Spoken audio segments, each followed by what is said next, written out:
আমরা যেখানে প্রার্থী দিয়েছিলাম আইএসএফ থেকে সেই একই জায়গায় সিপিএনের শরিক দলরাও প্রার্থী দিয়েছিল।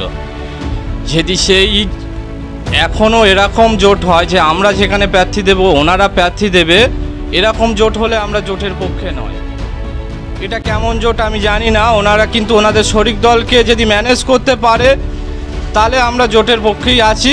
আমরা চাই সবসময় আমরা জোট সিপিএন সঙ্গে আমরা জোট বা কংগ্রেসের সঙ্গেও জোট করতে চাই, কিন্তু টিএমসি আর বিজেপি দল ছাড়া আদার যে দলগুলো আছে আমরা সবার সঙ্গেই জোট করতে চাই। দীর্ঘদিন ধরে আইএসএফ সিপিআইএমের একটা জোট হওয়ার কথা ছিল, কিন্তু এখনও পর্যন্ত জোট হচ্ছে না, অথচ আইএসএফের 8টি প্রার্থী ঘোষণা হয়ে গিয়েছে। আপনারা এখনও কি জোটের পক্ষে?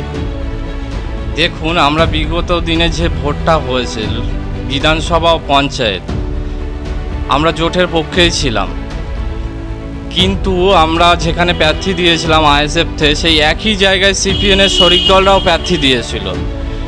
যদি সেই এখনও এরকম জোট হয় যে আমরা যেখানে প্রার্থী দেব ওনারা প্রার্থী দেবে, এরকম জোট হলে আমরা জোটের পক্ষে নয়।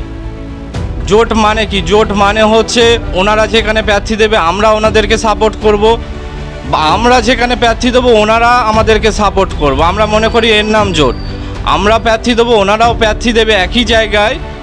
এটা কেমন জোট আমি জানি না, ওনারা কিন্তু ওনাদের শরিক দলকে যদি ম্যানেজ করতে পারে তাহলে আমরা জোটের পক্ষেই আছি।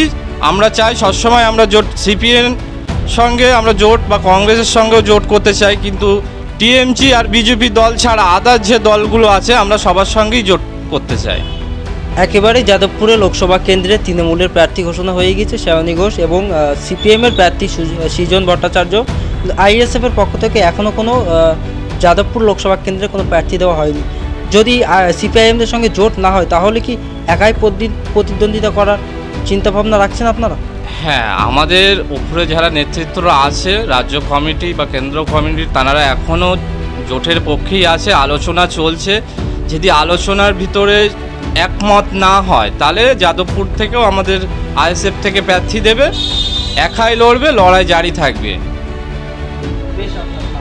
আমার নাম হচ্ছে আজারউদ্দিন মোল্লা, চালতেবিড়িয়া গ্রাম পঞ্চায়েতের পঞ্চায়েত সদস্য।